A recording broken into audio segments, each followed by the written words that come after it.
धोखे से निकल गया था। तो कहा नाम का प्रभाव है। सांकेत्यम पारिहास्यम वा, सांकेतिक भाषा में निकल जाए। भैया राम जी यहाँ आओ, एक भजन बन गया। सांकेत्यम पारिहास्यम वा, स्तोयम हेलन में वा। झगड़े लड़ाई में भी यदि भगवान का नाम निकला तो कल्याण करेगा, मजाक में निकला फिर भी कल्याण करेगा नहीं।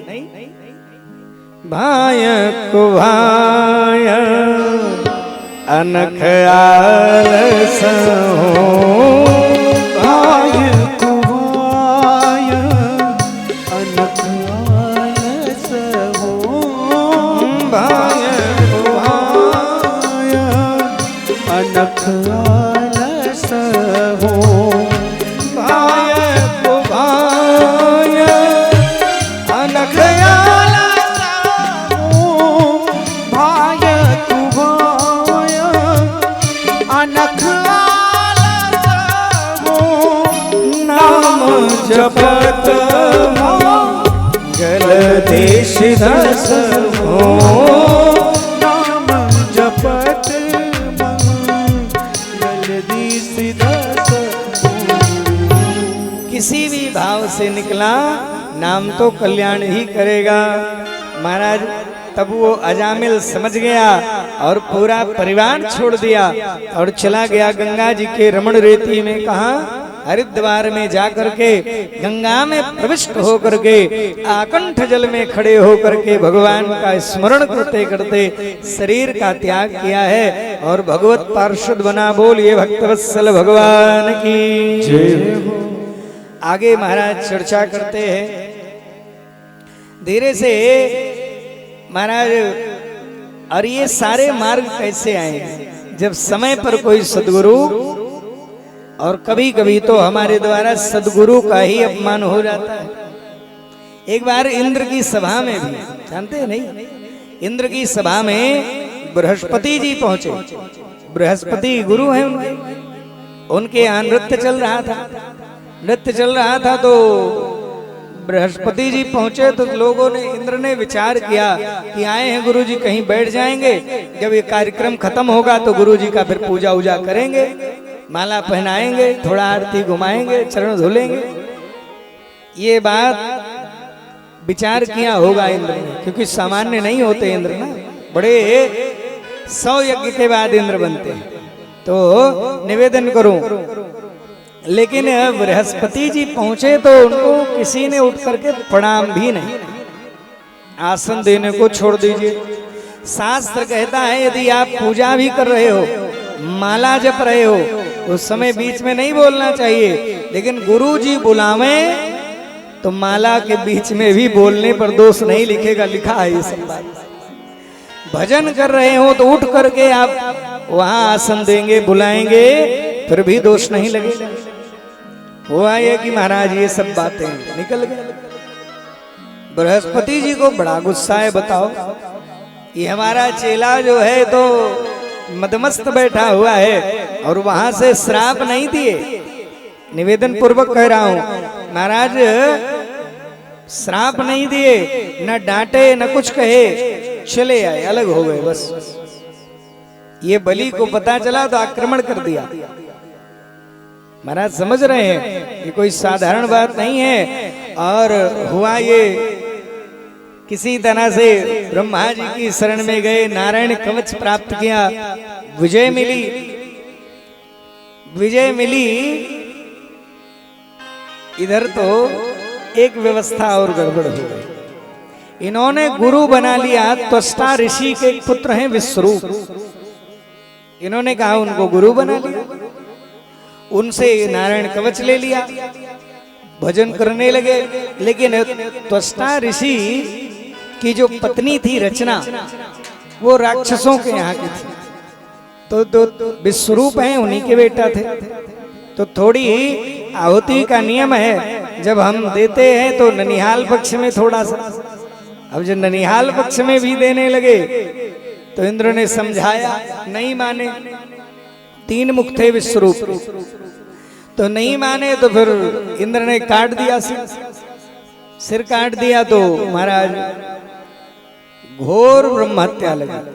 ऋषियों ने शांत किया, राजा है इसलिए।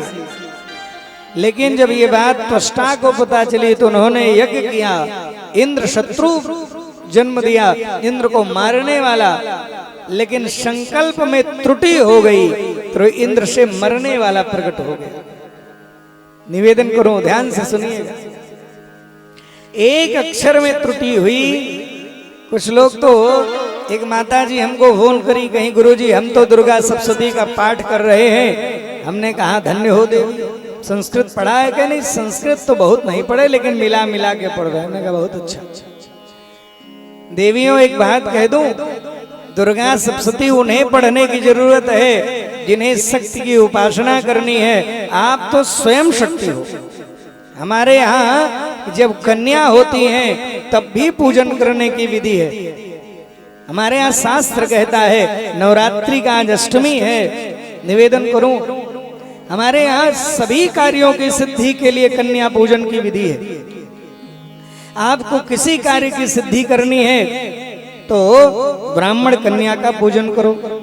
आपको मुकदमे में विजय चाहिए, युद्ध में जय चाहिए, राज्य की इच्छा है तो क्षत्रिय कन्या की पूजन करो।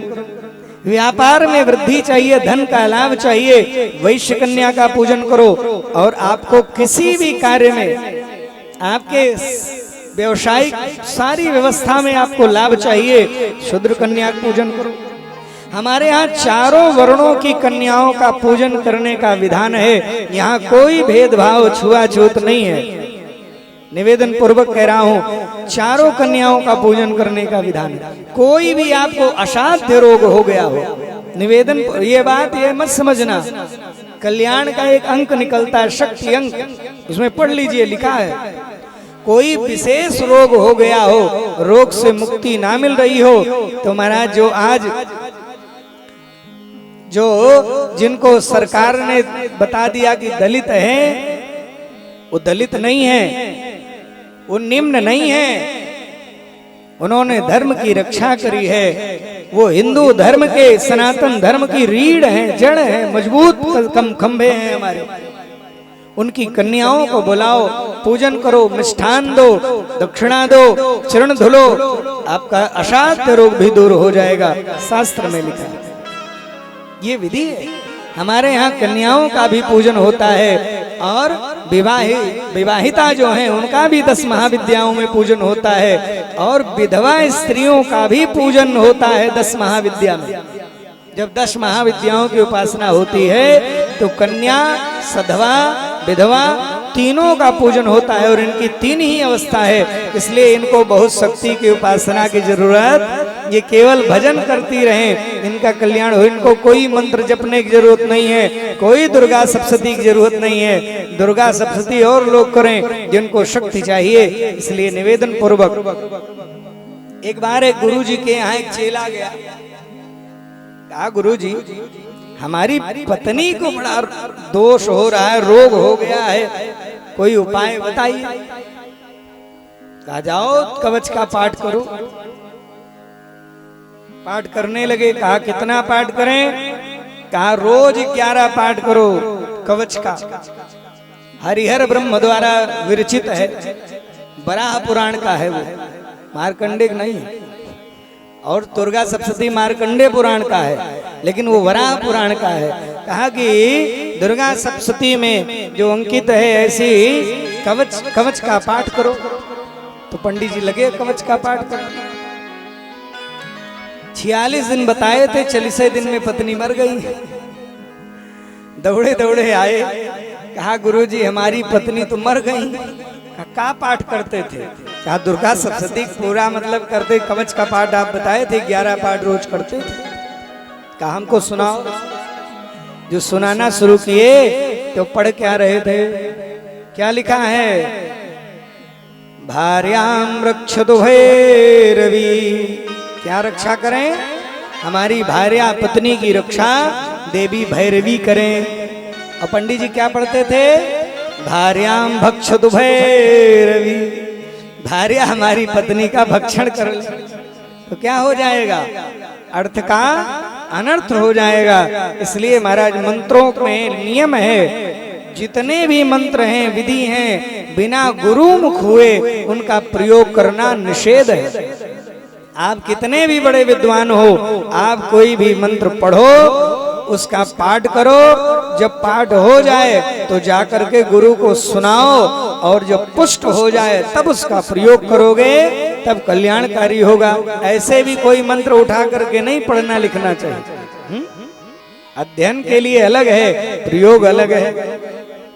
इसलिए महाराज वहां क्या हुआ, एक मात्रा गलत हुई और वृत्तासुर प्रकट, बड़ा भारी भीषण महाराज, बहुत बड़ा दुर्दांत राक्षस हुआ। एक बार इंद्र को तो लील गया महाराज, नारायण कवच से किसी तरह निकले। कैसे मरेगा ब्रह्मा जी से पूछा, ब्रह्मा जी ने कहा ये मर नहीं सकता, कोई तो उपाय होगा। हाँ एक उपाय है, असंभव है। क्या असंभव है? एक कहा एक ऋषि हैं जिनके पास उपाय है। कहा बिल्कुल मांग लाएं। कहा ये ऐसी चीज नहीं है। कहा कि ऋषि हैं लेकिन उस सामग्री से नहीं मरेंगे, उनकी ही अस्थियों से इसकी मृत्यु होगी। कोई मांग ले। नहीं, यहाँ साइकिल लोग नहीं देते, नहीं, बाबू ताला बंद किए, नहीं बता देते। निवेदन करो, ये ऋषि हैं, ये भारत का ऋषि है महाराज। विचार करिएगा, दधीची ने जब पता चला राष्ट्र के लिए चाहिए, राजा के लिए चाहिए, गायों से चटवा दिया शरीर को और अस्थियों का दान कर दिया महाराज। उसी अस्थि से वज्र बना, और वज्र लेकर के कहा वज्र से भी काम नहीं चलेगा, इसमें भगवान भी पूरी शक्ति के साथ विराजित हो जाए तब मरेगा। मारा है, गिर गया जब वज्र, तो इंद्र के सामने खड़ा हुआ वृत्तासुर, कह रहा है इंद्र उठा लो, मैं निहत्थे पर वार नहीं करता हूं, उठाओ वज्र। मैं जानता हूं इसी वज्र से मेरी मृत्यु होगी। तुमने ब्रज बिहारी भगवान का दर्शन किया होगा, मैं तो वज्र बिहारी भगवान का दर्शन कर रहा हूं। आज ये उठा लो वज्र। इंद्र लज्जित हो गए, उठा नहीं रहे थे। उठाया वज्र को, जब उठाया तो भगवान प्रकट हो गए। बोलिए भक्तवत्सल भगवान की। भगवान ने कहा अरे ये धर्म, अहो दानव सिद्धोसी, ये दानव तो सिद्ध है, तुम्हारी सामने मृत्यु खड़ी है, फिर भी तुम धर्म का पालन कर रहे हो कि अस्त्र उठाओ, निहत्थे पर वार नहीं करते। ये धर्म है। मृत्यु के अंतिम क्षण होने पर भी धर्म का पालन कर रहे हैं। विचार करिएगा, छोटी बातें थोड़ी बहुत हो जाए तो लोग धर्म भूल जाते, नहीं। निवेदन करो, कहा उस समय धर्म का पालन कर रहे हैं जिस समय मृत्यु सामने खड़ी है, उठाते ही मृत्यु होगी, लेकिन कह रहे हैं उठा लो इसे। भगवान ने कहा अरे तेरे अंदर इतनी धर्मज्ञता, मांग लो जो मांगना चाहे। कहा प्रभु कुछ मांगना नहीं है। अरे कुछ तो मांग लो। तो बहुत भगवान ने जब कहा मैया, तब मांगा है क्या, बहुत ध्यान से सुनने योग्य है, भक्तों के लिए बहुत ध्यान से सुनने योग्य है। क्या मांगा वृत्तासुर ने, हम हरे तो पादैक मूल दासानुदासो। हे प्रभु मैं जानता हूं मरूंगा, ये शरीर छूटेगा, लेकिन ये जब शरीर छूटे तो मेरी एक ही इच्छा है, हमें अपना दास मत बनाइएगा। तो हमें अपने किसी भक्त का चरण पकड़ा दीजिएगा। क्या कहा, हमें अपने भगत का भगत बनाइएगा, सीधे हमें अपना भगत मत बनाइएगा। किसी सदगुरु का चरण पकड़ा दीजिएगा। अहम हरे तो पादैक मूल दासानुदासो भवितास्मि भूया। कहा एक बात सुनिए, कुछ मांग लो, कुछ तो मांग लो। कहा प्रभु एक चीज और चाहता हूं। कहा कि क्या चाहते हो? कहा हमें आपकी याद ऐसे ही आवे। कैसे? कहा कि अजात पक्षा इव मातरम खगा। अजात पक्षा, जैसे पंख ना हो जब तक पंछी के बच्चे के, और उसकी माँ चारा लेने सुदूर गई हो, जैसे वो बच्चा अपनी माँ की याद करता है, हमेशा याद करेगा, एक भी क्षण के लिए भूलेगा नहीं ना। तो जिस समय बिना पंख वाला बच्चा अपनी माँ को जैसे याद करता है, वैसे ही मैं आपको याद करूं। और क्या, कैसे? अजात पक्षा इव मातरम खगा, और स्तन्यम यथाव सतरा क्षुधार्ता। जैसे गाय चरने गई हो और उसका दुधमुहा बछड़ा बंधा हो, जैसे वो अपनी माँ का ध्यान करता है, याद करता है, ऐसे ही प्रतिक्षण मैं आपकी याद करूं। और कहा जैसे एक नवविवाहिता घर में आती है और उसका पति, उसका प्रेमी सुदूर विदेश चला गया हो, जैसे वो प्रतिक्षण अपने पति का ध्यान करती है, ऐसे ही मुझे आपकी याद आती रहे। और सुनिए प्रभु, हमें आप ना मिलो। क्या कहा? समंजसत्वे विरहैये कांक्षे। क्या कहा? ननाको प्रेष्ठ। भगवान ने कहा तुम्हें मैं राजा बना दूं, इंद्र बना दूं, ब्रह्मा बना दूं। कहना ननाको प्रेष्ठ न च पारमेष्ठम। पारमेष्ठ कहते हैं ब्रह्मा को। कहा हमें नहीं बनना। न सार्वभौम न रसाधीप, राजा भी नहीं बनना हमें। एक ही चीज दे दीजिए, क्या? समंजसत्वे। एक बात कहूं प्रभु, हमें याद तो आती रहे लेकिन आप मिलो नहीं। जब भगत है, कहा मिलने के बाद तो प्रेम कम हो जाएगा। जो सामग्री मिल जाए उसमें प्रेम कम हो जाएगा। जैसे कोई बालक रहता हो आपका दूर विदेश में, और रोज उससे पूछते कब आओगे भैया? आए? अब आने वाले 15 दिन बाकी है, याद आती रहती है। और जैसे आ गए, 5 मिनट बैठे, आप तुम बैठो, हम जाते हैं बाजार, थोड़ा कुछ काम है। इसी के लिए तो इतना देर से कर रहे, हो गया, बात खत्म हो गई। यही है, यही कह रहे हैं कि समंजसत्वे विरह बनी रहे, मिलने की इच्छा मिली रहे हमारे हृदय में। यही चाहिए, आपसे मिलने की प्रगाढ़ इच्छा बनी रहे। मिल जाओ लेकिन मिलो नहीं। ये है भगवान का भाव। भक्तों के लिए बोलिए भक्त वत्सल भगवान की। महाराज ये भगवान का चिंतन करते करते जब इंद्र ने मार दिया, तो इंद्र को महाराज ब्रह्म हत्या लगी यहाँ। और इंद्र को जब ब्रह्म हत्या लगी, तो इंद्र 1000 वर्षों तक कमल की नाल में छिपे रहे मानसरोवर में। फिर भी निकले तो दुर्गंध, मछली जैसी दुर्गंध लिए हुए महाराज पीछे पीछे ब्रह्महत्या श्वेत वस्त्रों में लगी रहे। नहीं छूट रहा है संग, ब्रह्महत्या कभी नष्ट नहीं होती। जीवन में ये नष्ट होती ही नहीं है। निवेदन करूं, ऋषियों से कहा कोई उपाय करिए महाराज, हमारा राजा दुखी है। तो कहा कि ब्रह्मा जी की शरण में गए। ब्रह्मा जी ने कहा कि ये नष्ट तो नहीं हो सकती, लेकिन बंट सकती है। क्या कहा? कम हो सकती है, बंट सकती है। तो कहा बांटने का ही उपाय करिए। तो ऋषियों ने 4 जगह, ब्रह्मा जी के आदेश पर 4 जगह बांटी गई ब्रह्महत्या। पहला भाग जल ने लिया, जो फेन है वो ब्रह्महत्या का स्वरूप है। दूसरा भाग वृक्षों ने लिया, जो गोंद निकलता है वो भी ब्रह्महत्या का स्वरूप कहा। तीसरा भाग पृथ्वी ने लिया, जो ऊसर है ये भी ब्रह्मत्या का स्वरूप है। चौथा भाग वंदनीय माताओं ने लिया, जो अशुद्ध काल है वो भी ब्रह्मत्या